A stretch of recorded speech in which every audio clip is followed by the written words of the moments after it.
Hey guys, welcome to my channel Tokyo Foodie Sarah, where you can uncover Japan's essence with a true locals touch.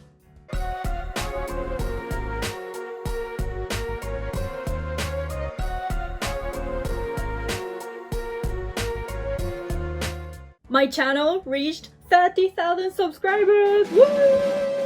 Thank you all so much for your support throughout those years. As a mini celebration, this video is gonna be a bit different. It's gonna be a Q&A video answering your questions. I got your questions on this YouTube community page and also my Instagram. If you want to take part next time, make sure that you follow me on Instagram. Also, I've been posting a lot of content that I'm not sharing here on YouTube, so yeah, hopefully there are more information on Instagram for your next trip to Japan. Anyway, okay, this video. So I'll be answering your questions in no particular order. Some answers are very long, some answers are short and sweet. I put the timestamps below so that you can jump to the questions you're interested in. Okay, let's start. Okay, so the first question was actually a comment made on my week in the life as a salary woman video. If you're new to my channel, I've been employees at 2 different Japanese corporations, 6 years in total. So 4 years in the first one and 2 years in my second one. And as of the end of October 2023, I resigned from my second job. Right now I'm creating content, trying to grow my YouTube and Instagram. On top of that, I'm doing 3-day-a-week service contract kind of thing for a Japanese company. And also I'm planning for my future business. So with that as the background, I will go into the question. So this person said, thanks for sharing, maybe a Q&A video. Well, that's why we have this Q&A video, so thank you. I'll start. Why do you do YouTube? You seem to have a busy career and friends. I'm almost sure it's not for the money, killing time or boredom, or attention. I'm curious. Well, thank you very much for this question and I appreciate this. This person is right. It wasn't for money. In fact, I definitely spend more money to go on these traveling series than, the ad revenue I get from YouTube. It's definitely a lot more than that. It wasn't for killing time. I was already busy with work. It wasn't for attention. You might be surprised, but I didn't really like putting my face on internet. So Facebook I was more chill with because it was just within my friend community, but my personal Instagram that I used to post, I don't know, maybe I have 1 photo of my face from the side. Yeah, that's about it. I didn't really like posting photos on the internet, so it wasn't for attention. So then why did I start YouTube? It was because I knew I wanted to start my own business at one point in life. I should probably start from when I started blogging, which is something I did before YouTube. During my second year at work, I knew I wanted to kind of prepare for my business in the future, but I didn't want to quit my job and then start something from scratch because I thought that's risky. So I wanted to do something whilst I was working full-time. I did my research and came across this concept of blogging. Through blogging, I wanted to create a fan base so that if I start something new, people will follow me. Back then, I was really into healthy cooking and healthy food in general, so I started a cooking blog in Japanese. I loved oatmeal, and so oatmeal, chia seeds, flaxseed, that kind of stuff, these healthy food kind of thing, was the main topic of my blog. I was scared that my colleagues would find out about my blog, so I didn't show my face at all. It's not a secret anymore, so I'll link the blog in the description down below if you're interested. I don't post it anymore, but you can maybe see what I was doing. Yeah, just for fun. It's all in Japanese, but maybe you can use Google Translate. I really enjoyed the blog, but halfway through I thought that people will only follow me if I pursue with the cooking path. People are not interested in me because I didn't post anything personal or, my face either. I thought that the audiences were only interested in my cooking or the recipes that I shared. And then COVID hit and I thought, hey, I might be able to spare some more time on this because I'll be working from home. And then I thought, oh, maybe I should start a YouTube channel and actually show my face and personality. Because I think back then, TikTok or Instagram Reel wasn't that popular. I don't know if it existed already, but yeah, it definitely wasn't popular back then. So YouTube was the only option I could think of back then where I could actually show my personality. And then I thought, well, cooking is fun, but there's definitely something more I can do by utilizing, the fact that I can speak both English and Japanese. And I thought, you know what? I really love sharing about Japanese culture and food and just, experiences and everything. Because back at university, I loved telling stories about Japan and like my friends finding wow in the stories I tell. And when they visit Japan, I loved taking them around and like show them around, let them try some local cuisines, and I can like explain everything. And they would be like, oh wow, I wouldn't have known this if I didn't come with you, kind of thing. And I really loved doing that. So then I thought, oh, maybe I should create content about Japanese food and culture and spread it to a wider audience, to you guys outside of Japan. So that is the start of Tokyo Foodie Sarah. I wanted you guys to find wow about Japan through me and have the best experience possible for your next trip in Japan. Yeah, I think this is my first time opening this up to you guys, because when I was still an employee, let's say my colleagues find out about this channel and they somehow find out why I started this YouTube channel, and my colleague would think, oh wait, Sarah's gonna quit soon. So yeah, I didn't want that to happen, but this is why, and I hope you guys get the idea a little better. Okay, so the first question was a very long answer to start with, but yes, thank you very much for the question, because I am finally able to open this up to you guys. So, okay, second question. Any plans visiting other areas in Hokkaido, such as Kushiro, Nemuro, Toyako, Hakodate, etc.? So when I made a whole video series, like a traveling series on Hokkaido, I did go to Hakodate, on top of Sapporo, and also like the Furano area, if you guys remember the Sea of Clouds. I absolutely loved it. It was amazing. Actually, like Sapporo, yes, it's city, but as a person who's from Tokyo, Sapporo and Tokyo wasn't like that much different, so I definitely enjoyed like the more of like the countryside of Hokkaido. Yeah, next time I visit, I'd love to go to the northern part, like the northern tip called Wakanai. Then I'd love to go to places like Kushiro and Nemuro. Yeah, Hokkaido is very big, so I'll probably take it region by region. Okay, next, how old are you? I am 29, turning 30 this year in November. Ever considered being a food tour guide in Tokyo? I do get asked this question a lot on both Instagram and YouTube. This is gonna be a sneak peek to what I've been planning, so stay tuned. Whiskey or gin? Oh, difficult question. I do like both, but I can't drink whiskey straight. I always have it in the form of like highball, so like whiskey with soda and some ice cubes. I drink it all the time. But at the same time, I love gin and tonic. When you're just starting off at an izakaya, I prefer a highball, but when I'm at a really fancy bar, I prefer gin and tonic. But because I drink highball more often, the answer to this question would be whiskey. When are you visiting Amsterdam again, sensei? Oh, no, I'm not sensei. So I was visiting Amsterdam a lot for my second job. And since I resigned from that job, I will no longer be going to Amsterdam anymore on like business trips unless I go there personally. I met so many good people there, especially my colleagues in Amsterdam. They were super nice, so I definitely like miss working with them. And also Amsterdam, like Netherlands, was a super lovely country. I loved it so much. Yeah, in fact, I went to Amsterdam 5 times just within 1 year, along with other European countries. Yeah. That was tough. Which town or city in Japan is your absolute favorite and why? Tokyo, of course.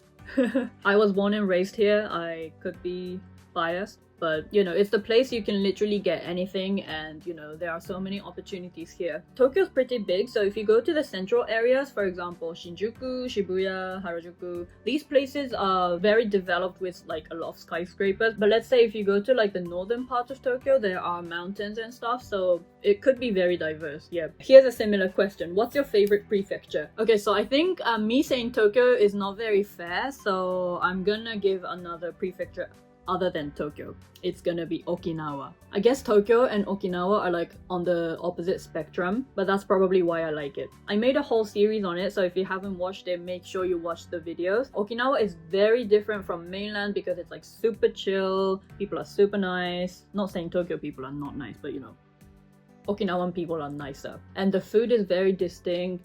Obviously the beach is amazing, the nature's great. So yeah, I always want to go back to Okinawa once in a while. What is your favorite food and sake combination? Oh, good question. As mentioned in one of my sake videos, I forgot which one, but I told you I really like junmai sake. Junmai sake are those that are only made from rice, water, and koji, the mold. And I like those that have a low rice polishing ratio, which means more rice is remained, so the ricey flavor remains. Yeah, and to go with junmai sake, oh, my favorite food is karasumi. It's dried millet roe. Yeah, dried millet roe are very distinct in flavor, quite salty as well, but like the best thing about it is that you bite a bit of the karasumi and then you have a bit of junmai sake and then a bit of karasumi, then junmai again, and it's like an endless loop. It's the best moment in life. Other than karasumi, I generally like those small dishes that are super salty and distinct that go well with sake. Junmai and karasumi, best combination. Do you have plans for a next travel series? I'd love to go for another one. So I've done full travel series on Hokkaido, Fukuoka, and Okinawa, and I've done like a lighter traveling series, kind of like a 48-hour in Kyoto video, and also like the Atami Izu area quite a few years ago. I noticed I haven't done Osaka, so I should probably do that. But other than that, I've been eyeing on Shimane Prefecture and Miyazaki Prefecture. I haven't been to these places personally, but they are definitely a lot less touristy compared to like Osaka and Kyoto, but they have amazing nature, food, and sake. These two are the prefectures that I want to go now, but do you guys have any recommendations or requests? How has it been for you mentally to be able to have more time for your videos? So much better. In terms of time, yes, I can definitely spend more time thinking, filming, and editing my videos. So that's great. I also feel like I finally have the time to relax and meet my family and friends whenever I want to, because I feel like I've restricted myself from doing that for the past 3.5 years when I was balancing work and YouTube. Yeah, it's not just time, but it's, as the person mentioned, it's great mentally as well. When I was an employee, my colleagues didn't know anything about my online presence, so I had to obviously hide it. I was always scared about them finding out. I mean, in the worst case, if they find out and if I get in trouble, I can just say, okay, bye. But I didn't want that to happen too soon. And yeah, I also had to hide everything I did on YouTube. So when my colleagues asked me, oh, what did you do over the weekend? The only things I could say were like, yeah, I went to the gym. Relaxed, when I was actually doing stuff for YouTube. Would you consider meeting up with your followers? We are coming to Japan from Australia March to April. I love Australia. It's an amazing country. I had so much fun there like quite a few years ago. I hope that you enjoy your stay in Japan. But the answer to your question, so I get this sort of question a lot daily. And I got the same type of question when I did my Q&A video 3 years ago. And my answer was no. My mind hasn't changed since I made that video. Main reason for this is because I don't want to create that unfair feeling. As I said, I get this request a lot and I can't meet all of you. There will be time clashes for sure, right? If I meet one follower but I don't meet the other, it's not fair for you guys. I know I keep saying no to this kind of request and I feel bad because my aim through creating content on this channel is for you guys to have the best experiences in Japan, so I do feel bad. And that is why I am planning for something. Stay tuned. What happened between studied biochemistry and started working for a bank? Okay, so in my Instagram story, I posted this mini about me. So I mentioned that I studied biochemistry at a university in the UK and then I entered a Japanese bank. In Japan, it's very common that you don't really study at uni.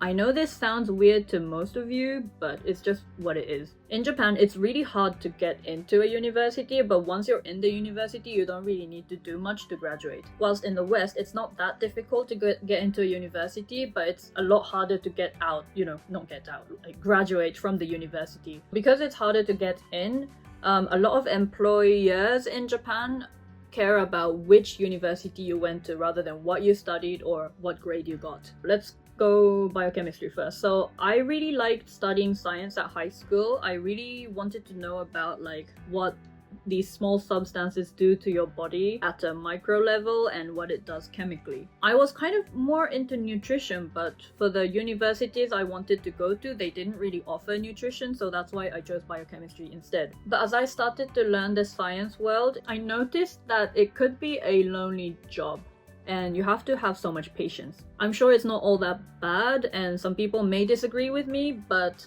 when I was 20 back then, that's the kind of thing I thought. In contrast, I wanted to work with different people. When I envisioned myself working in the future, I wanted to work with different people rather than spending my whole life on this small protein that I can't even see. I knew I was more of an all-rounder than like a specialist, so working in a company not in the science field felt right to me. I mean, I could have worked in the science field, but I guess I was just fed up with how much I had to study at uni, so maybe I was like, okay, no more science. Then I started looking into different industries, and I got interested in banking and consulting. And that's because for both industries in Japan, a lot of companies, the employers value that you study science because you're used to using numbers and also like think logically. So yeah, Japanese banks and consulting companies welcome a lot of scientists. In addition, with these companies, you do work with a lot of like different industries. So I thought that as a person who doesn't know much about society, like how the companies work and how businesses work, I thought it's a good idea to enter these companies so that I can look at different industries and learn.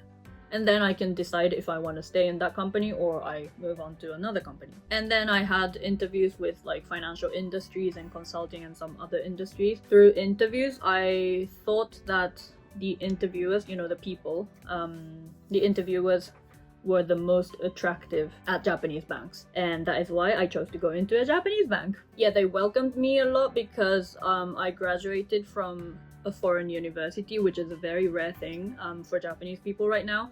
So they valued about the fact that I can speak English, and also I've survived through those, tough environments. I guess, going to a different country alone and living by yourself and all that, Yeah, I hope that answers your question. Are you becoming a sake master to work in a particular job, or is it like a hobby?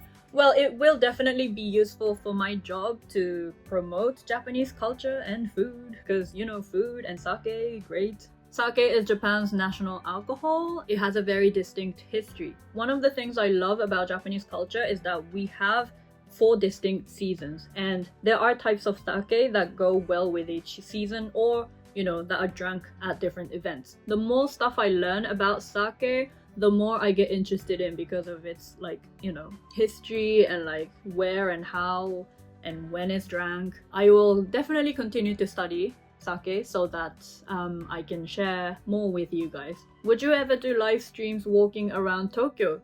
I have considered it, but I never really did it because I kept thinking, if I want to film somewhere and someone tries to stop me film, what do I do? Or if the connection is really bad outside and you guys can't see my videos really well, what do I do? If you're scheduled to watch my live stream and my live stream doesn't work, I feel bad for you guys, so that is why I've never done it before. But I don't know, would you guys like a live stream of me walking around Tokyo, maybe showing around like the sakura, the cherry blossoms? I think that would be really nice. What are your thoughts on the current work culture in Japan?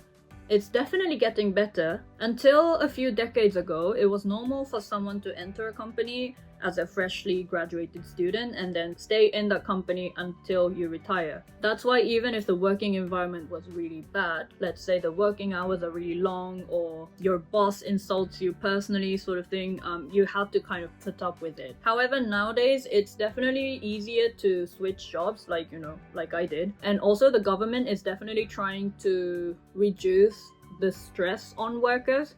So the amount of overtime you can do per day or per month or per year is fixed, and it's actually quite strict. I mean, it depends on which company you work at, but generally speaking, it's very strict. And also there's a minimum of 5.5 days that you have to take days off. That 5 days you have to take by law. So yeah, it is definitely getting better. But there are still a lot of unspoken rules, such as you have to be in the office before your boss, you have to leave after your boss, you have to have lunch with your colleagues, You have to go dinner and drinking with your colleagues or boss or whoever. You have to go on golf courses on the weekends with your boss. And small things like, if you're sitting down and working and your boss comes to talk to you and he's standing up, you have to also stand up and talk to him. You can't just sit and him stand up and keep talking. Yeah, you always have to be like, hi.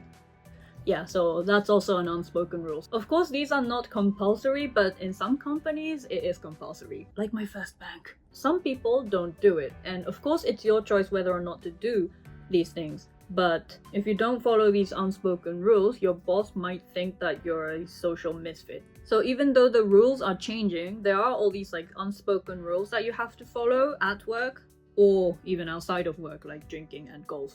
Everyone always talks about good things about Japan, but what would you say as a negative or downsides of Japan as a native Japanese who have also lived abroad? The answers to this would kind of overlap with the previous question because the working culture is very different from the West. A few years ago, I interviewed my Italian friend Gio about his working life in Japan, and he mentioned how when you're a traveler, you get the service in Japan and it's great. So when you're on that side of the service, it's great.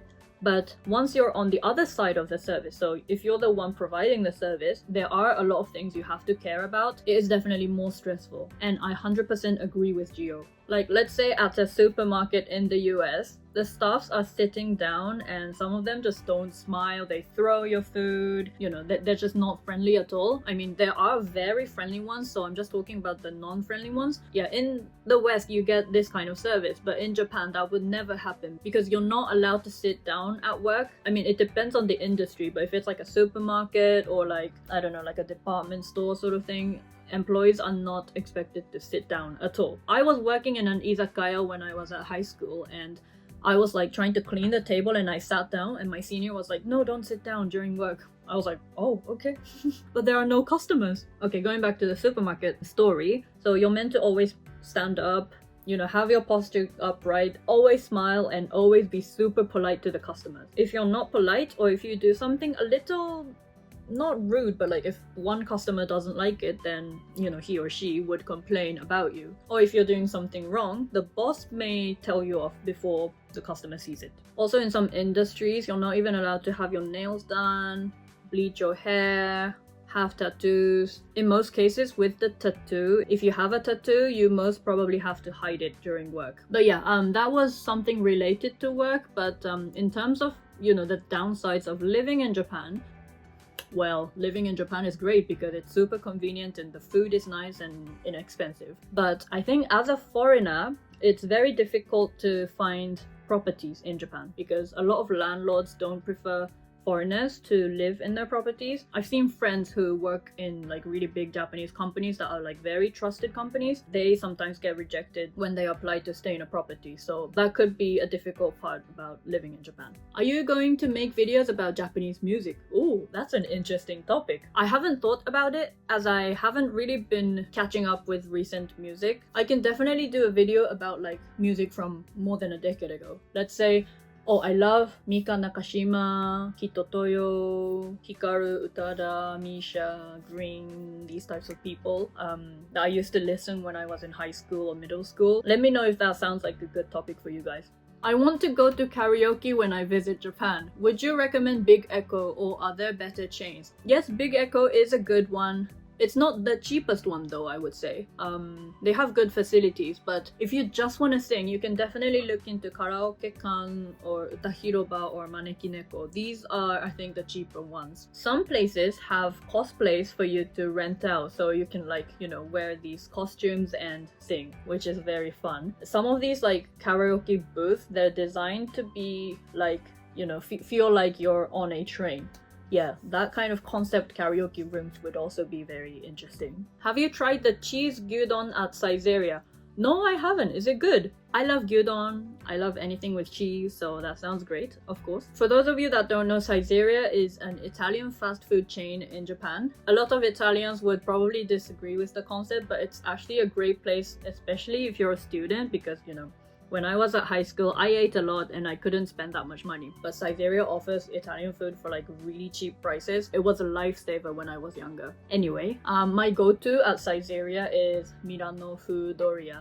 Yeah, it's like rice topped with cream and cheese, and they grill it in the oven. It is so good. But yeah, next time I'll try the cheese gyudon. What do you think is the #1 Japanese cultural experience foreigners should try in Japan?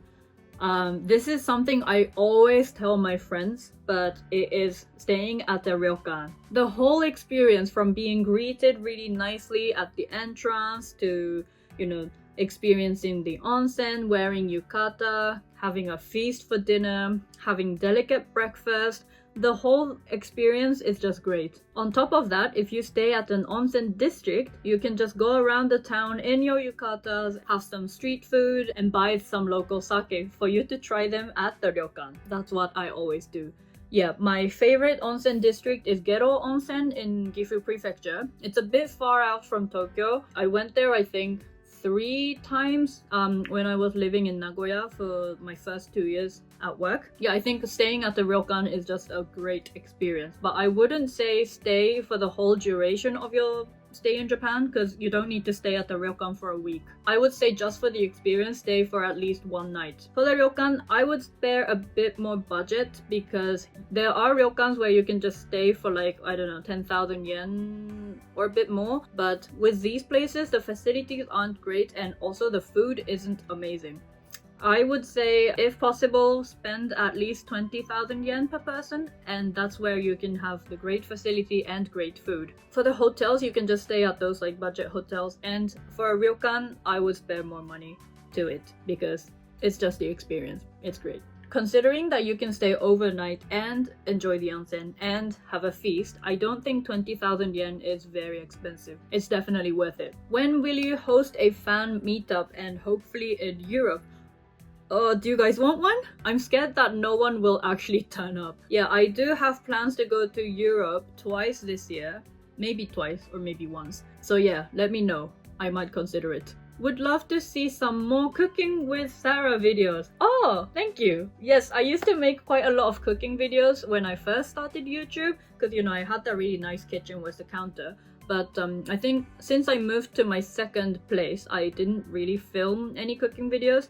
But I do agree that with cooking videos, it's where you can actually learn and do it yourself immediately by getting, some of the Japanese ingredients at your Japanese supermarket nearby. So yeah, I do think cooking videos are great. I think I actually cook decent oyakodon and tamagoyaki egg rolls, so if you want videos on that, let me know. Oh, there are a lot of let me know questions. It's like, it's meant to be a question, but it's like Q&A and then Q&A. Yeah, what am I saying? Okay, I should probably wrap it up here. Thank you very, very much for watching my videos. That was very Japanese. Thank you very, very much for watching my videos. Your views, your likes, comments, shares, everything supports my channel, so I would very much appreciate that. I read all your comments. I love them. They're great. If you enjoyed this Q&A video, please don't forget to give it that thumbs up and subscribe if you haven't subscribed to my channel already, because I will be uploading more interesting videos, and hopefully stay tuned, thing will be revealed very soon. Okay, see you, bye!